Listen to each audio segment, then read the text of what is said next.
شروع اللہ کے نام سے جو بڑا مہربان نہایت رحم کرنے والا ہے۔ بسم اللہ الرحمن الرحیم۔ نظر بد سے موت بھی ہو سکتی ہے۔ قرآن کی یہ صورت 3 بار پڑھ لیں انشاءاللہ نظر بد ہمیشہ کے لیے ختم ہو جائے گی۔ محترم ناظرین، آج ہم انشاءاللہ نظر بد اور حسد کے شر سے صورت اور دعائیں آپ کے ساتھ شیئر کریں گے۔ اللہ سبحانہ و تعالی ہم سب پہ بہت ہی مہربان ہیں۔ اس نے ہمیں پیدا کیا اور وہ جانتا ہے کہ ہمارے لیے کیا بہتر ہے اور کیا نہیں، اور اس کے لیے بھی اس نے ہمارے لیے ایک بہترین دین بھیجا، اور صرف کتابی شکل میں نہیں بلکہ عملی شکل میں محمد صلی اللہ علیہ وسلم کی صورت میں، کہ انہوں نے ہر وہ چیز کر کے دکھائی، سکھائی، سمجھائی جو ہمارے لیے فائدہ مند ہے، اور اس سلسلے میں ہمیں بعض ان حقیقتوں کے بارے میں بتایا اور ان کی اصل حقیقت بتائی جو اس کے بغیر ہم جان ہی نہیں سکتے تھے۔ اور ان حقائق میں سے ایک حقیقت یہ ہے کہ انسان کی نظر بھی ایک اثر رکھتی ہے، اور پھر اس سے بچنے کے لیے کیا کیا جائے، کیا کوئی من گھڑت طریقے اختیار کر لیے جائیں یا وہ جو خود نبی صلی اللہ علیہ وسلم نے سکھائیں، کیونکہ اگر ہم وہ طریقے اختیار کریں گے جو رسول اللہ صلی اللہ علیہ وسلم نے خود اختیار کیے یا اختیار کرنے کا حکم دیا، تو اس میں ہمارے لیے بھلا ہی بھلا ہے، فائدہ ہی فائدہ ہے، کہ جس کا ذریعہ وہی الہی ہے، اور باقی چیزیں انسانوں کا علم ہے، کہاں انسانوں کی عقلیت، تجربات اور مشاہدات، اور کہاں اللہ رب العزت کی بھیجی ہوئی تعلیم۔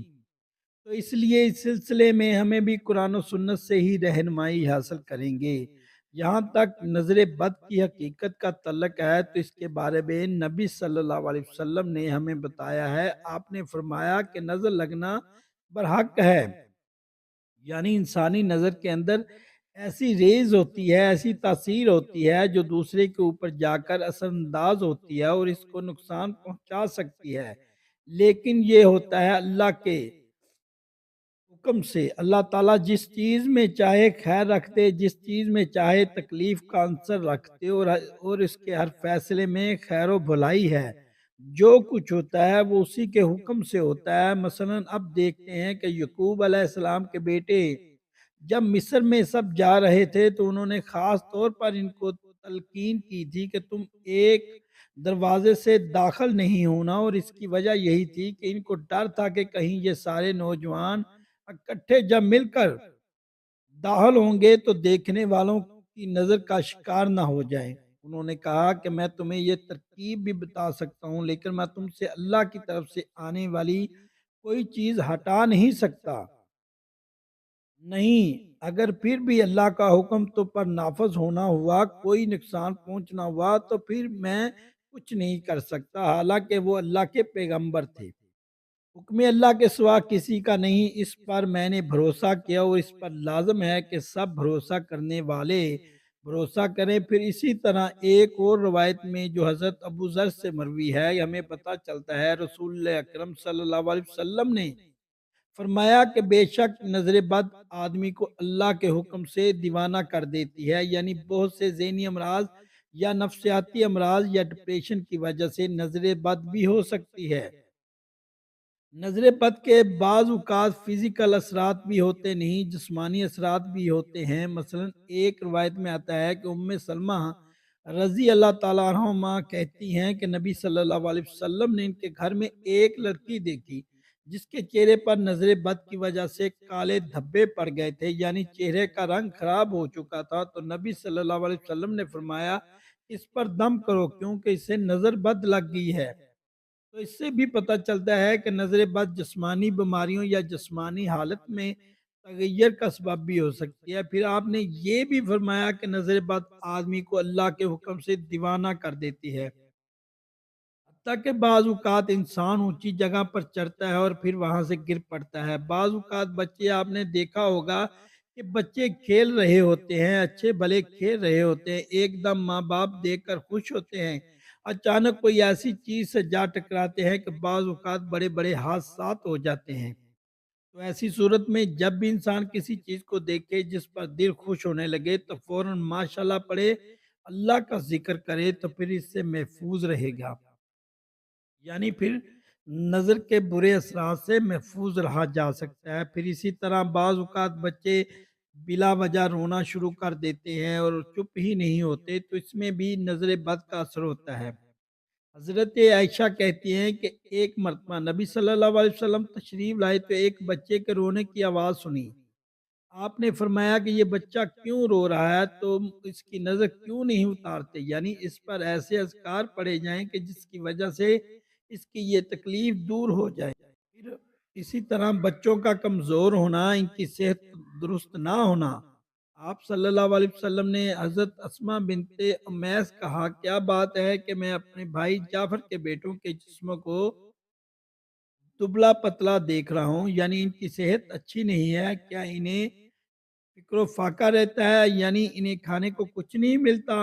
انہوں نے عرض کیا نہیں، بلکہ انہیں بہت جلد نظر لگ جاتی ہے۔ آپ نے فرمایا انہیں دم کرواؤ۔ انہوں نے آپ کے سامنے چند کلمات پیش کیے تو آپ نے فرمایا انہیں دم کرواؤ، یعنی ان کلمات کے ساتھ دم کرو۔ وہ کلمات انشاءاللہ آگے بتائے جائیں گے۔ پھر اسی طرح بعض اوقات نظر بد کی وجہ سے جان بھی خطر میں پڑ جاتی ہے یا انسان شدید بیمار ہو جاتا ہے، اور آپ صلی اللہ علیہ وسلم نے خصوصی طور پر ایک موقع پر جب ایک صحابی نے دوسرے کو دیکھا تو ان کی طبیعت خراب ہو گئی، تو آپ صلی اللہ علیہ وسلم نے خود ان کے سینے پر 3 دفعہ ہاتھ مارا اور یہ دعا پڑھی، ترجمہ: اے اللہ، اس کی گرمی اور سردی اور بیماری اور لاغری دور کر دے۔ پھر کھڑے ہوئے اور فرمایا جب کسی کو اپنے بھائی کا وجود یا کوئی مال پسند آئے، یعنی کوئی چیز اچھی لگ جائے، تو اس کے لیے برکت کی دعا کریں، کیونکہ نظر لگ جانا برحق ہے۔ تو اس حدیث سے بھی پتہ چلتا ہے، اور یہ سلسلہ صحیح حدیث ہے، اور جن کو نظر لگی تھی وہ حضرت ساحل تھے، اور یہ تفصیلی روایات ہمیں حدیث کی کتب سے مل جاتی ہیں۔ پھر اسی طرح نظر کی وجہ سے بعض اوقات موت تک واقع ہو جاتی ہے۔ آپ صلی اللہ علیہ وسلم نے فرمایا اللہ کی قضاء و قدر کے بعد نظر بد ہی میری امت کے اکثر لوگوں کی موت کا سبب بن جاتی ہے، یعنی اچانک پھر کوئی ایسی بیماری آ جاتی ہے کہ انسان کی زندگی کے خاتمے کا ذریعہ بن جاتی ہے۔ ایک اور حدیث میں آتا ہے کہ نظر بد آدمی کو قبر میں اور اونٹ کو ہانڈی میں پہنچا دیتی ہے، یعنی اونٹ تڑپنے لگتا ہے تو اس کو زہر کر دیا جاتا ہے، پھر اس کا گوشت پکا کے کھا لیا جاتا ہے۔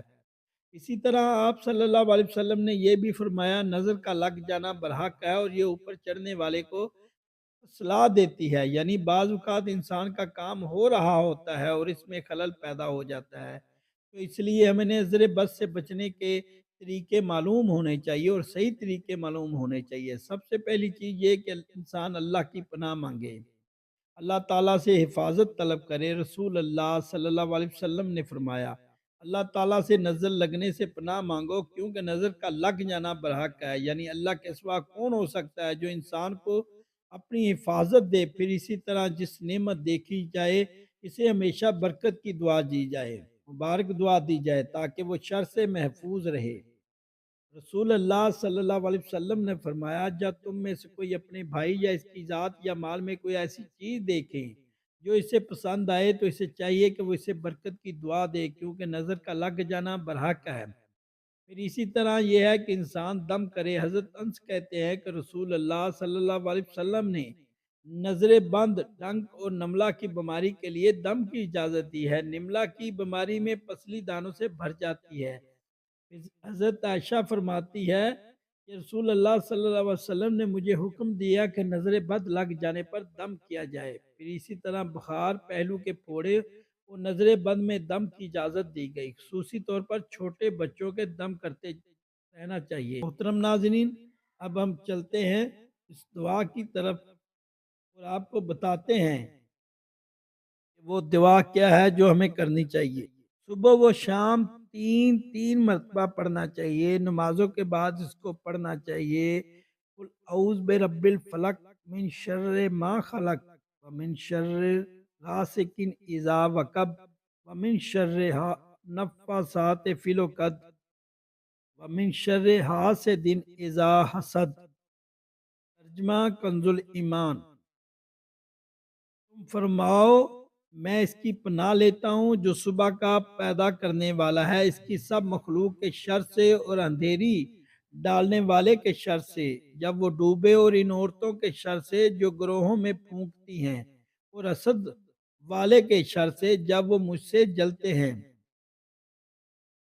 اعوذ برب الناس مالک الناس الہ الناس من شر الوسواس الخناس الذی یوسوس فی صدور الناس من الجنۃ والناس۔ ترجمہ کنز العرفان۔ تم کہو میں تمام لوگوں کے رب کی پناہ لیتا ہوں، تمام لوگوں کا بادشاہ، تم لوگوں کا معبود، بار بار وسوسے ڈالنے والے، چھپ جانے والے کے شر سے پناہ لیتا ہوں، اور جو لوگوں کے دلوں میں وسوسے ڈالتے ہیں، جنوں اور انسانوں میں سے۔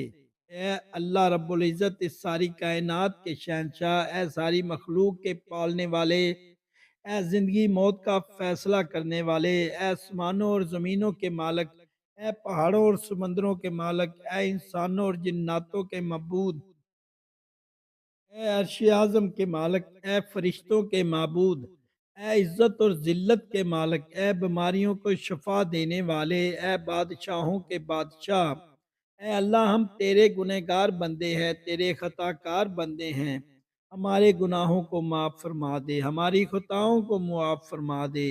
اے اللہ ہم اپنے اگلے پچھلے صغیرہ کبیرہ سبھی گناہوں، خطاؤں اور نافرمانیوں کی معافی مانگتے ہیں۔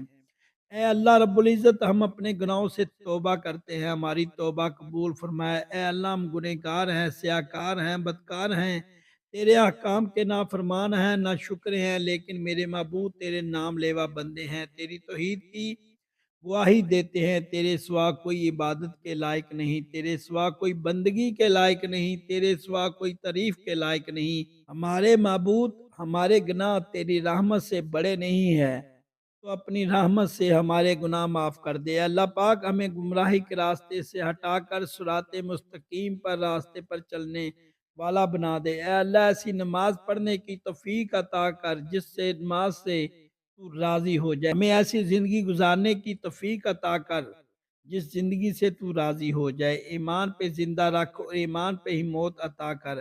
اے اللہ ہمیں تیرے حکام کی فرما برداری کرنے والا بناؤ، اور تیرے پیارے حبیب جناب محمد رسول اللہ صلی اللہ علیہ وسلم کے نیک اور پاکیزہ آداب کو اپنانے والا بنا دے۔ اے اللہ ہماری پریشانیوں کو دور کر دے۔ اے اللہ جو بیمار ہیں انہیں شفائے کاملہ عطا فرما۔ اے اللہ جو بے اولاد ہے انہیں اپنے خزانوں میں سے نیک اور صالح اولاد عطا فرما۔ اے اللہ جن کے جو کام رکے ہوئے ہیں وہ پورے کر دے۔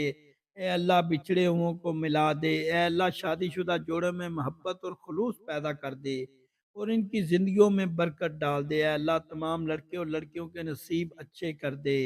اے اللہ جو قرض کے بوجھ تلے دبے ہوئے ہیں ان کے قرض جلد جلد نجات دلا دے۔ اے رب العزت شیطان سے ہماری حفاظت فرما۔ اے اللہ حلال رزق کمانے کی توفیق عطا فرما۔ یقیناً آپ کو یہ ویڈیو پسند آئی ہوگی۔ تو محترم ناظرین، ویڈیو کو لائک بھی کریں، چینل کو سبسکرائب کریں، اور اپنے دوستوں کے ساتھ ویڈیو کو شیئر کریں، کیونکہ اچھی بات پھیلانا بھی صدقہ جاریہ ہے۔ کمنٹ باکس میں اللہ تعالیٰ کے 99 ناموں میں سے ایک نام ضرور کمنٹ میں لکھیں۔ اللہ آپ سب کا حامی و ناصر، میرے لیے بھی دعا کریں۔ اللہ تعالیٰ آپ کو خوش رکھے، جزائے خیر عطا فرمائے۔